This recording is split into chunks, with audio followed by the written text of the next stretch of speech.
Good morning everyone. In this video, we are going to cover the current affairs of 14th July 2020. Please subscribe our channel GTV Education and Exam, and for regular updates, please join our Telegram group. Now let's start.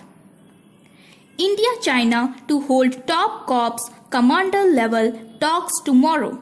India and China will conduct a corps commander level talk on July 14, 2020 at Chushul in eastern Ladakh. The talk will mainly focus on the second phase of disengagement along the line of actual control. The Ministry of External Affairs had stated earlier that diplomatic and military officials of India and China will continue their de-escalation meetings aimed to ensuring disengagement of troops at the LAC.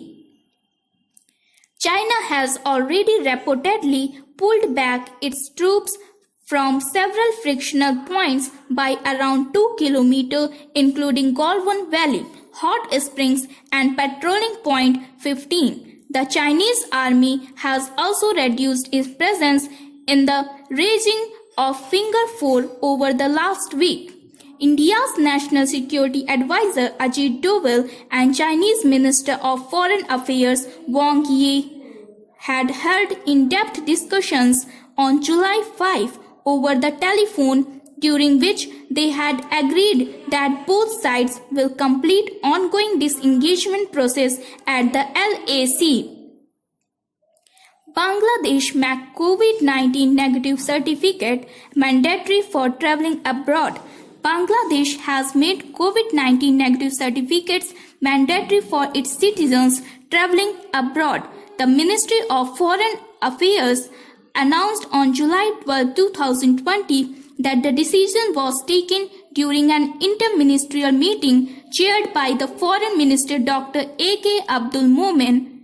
During the meeting, it was recommended to upload all COVID-19 negative certificates online to help immigration authorities to verify their authenticity easily. It was also decided that dedicated corona testing centers will be set up to facilitate corona testing of migrants traveling abroad for employment purposes. MP government to run Roko Toko campaign for those who do not wear mask. The Madhya Pradesh government has decided to run a Roko Toko campaign for those who do not wear mask.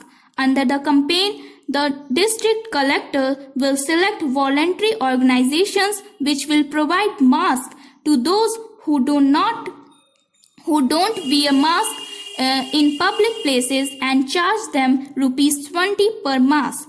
The number of people available, credibility and efficiency of the organization will be taken into consideration while making the selection. The collectors will then make suitable places available to these organizations for the distribution of masks. The selected organizations will be provided 100 masks created under Jeevan Shakti Yojana on credit. Google to invest USD 10 billion in India to boost digital economy. Google CEO Sundar Pichai on July 13 announced an investment of rupees 75,000 crore, approximately $10 billion, in India over the next 5 to 7 years through the Google for India Digitization Fund. The major investment is significant as it has come in the middle of the COVID-19 pandemic on multinational companies look across the world for alternative investment destinations. Prime Minister Narendra Modi had also interacted with Google CEO earlier on July 13 and discussed the range of subjects like data security, new work culture in coronavirus time, and cyber safety. Sundar Pichai on investment by Google.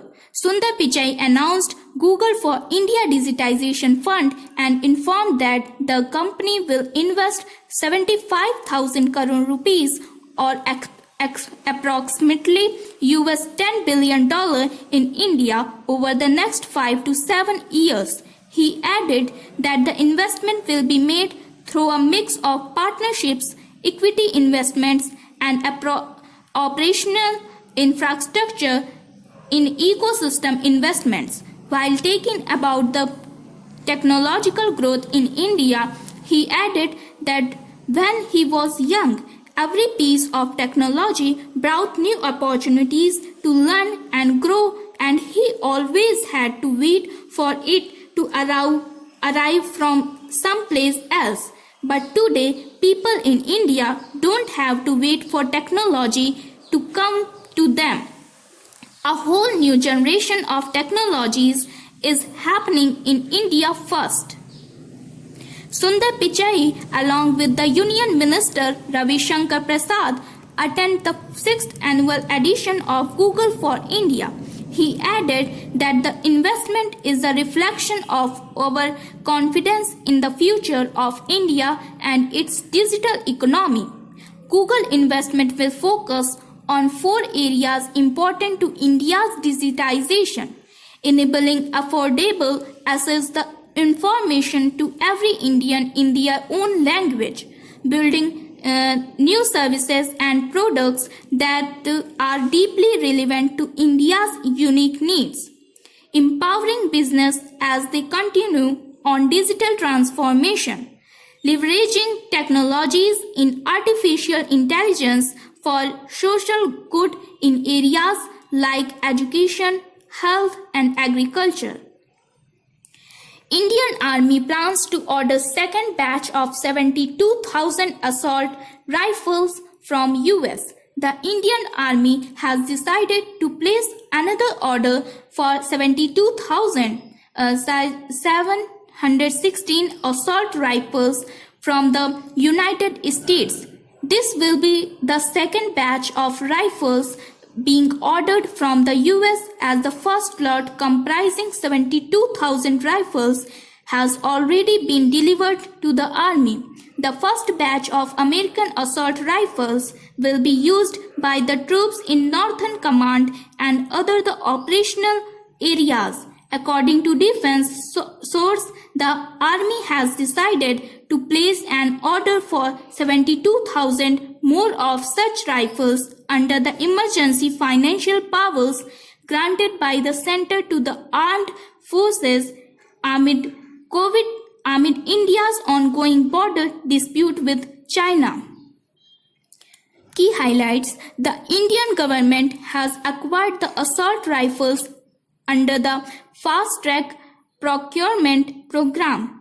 The new rifles will replace the exiting Indian Small Arms System INSAS 5.56 45 mm rifles used by the armed forces, which were manufactured locally by the Ordnance Factories Board. The 1.5 lakh imported assault rifles are expected to arm the troops involved in counter-terrorism operations and frontline duties along the line of control. The remaining forces will be provided with the AK-203 rifles, which are produced jointly by India and Russia at the Amity Ordnance Factory. The production work for the same, however, is yet to start due to several procedural issues faced by the two sides. Significance: the Indian Army had ordered the first lot of Sizewell assault rifles to boost its counter-terrorism operations. The Army has been trying to replace its standard INSAS assault rifles since many years, but most previous attempts has failed due to multiple reasons. Background: the Union government had granted the three arms services with emergency funds amounting to rupees 500 crore per procurement to buy the latest ammunition and weapons amid tense border standoff with China. The Union Minister of Defense recently placed an order of 1,600 light machine guns from Israel. The Indian Air Force is also planning to acquire more lethal and capable version of Spice 2000 pumps to further strengthen its military capability to hit ground targets. The IAF had used Spice 2000 pumps to destroy the Jaish-e-Mohammed tourist training camp in Balakot in Pakistan's Khyber Pakhtunkhwa province. India and China have been involved in a tense standoff position in eastern Ladakh after the Chinese army deployed more than 20,000 troops in the region without any provocation in May. The standoff turned violent on July 15 amid de-escalations talk and 20 Indian soldiers lost their lives. Recently, after Prime Minister Narendra Modi's visit to Ladakh, both the nations agreed to disengage their troops in eastern Ladakh. India became a second largest source of FDI for UK. India has invested in a total of 120 projects in United Kingdom and has led to creation of 5,429 new jobs in UK. With this, India became the second largest source of foreign direct investment FDI in United Kingdom, moving one position upward from the previous spot.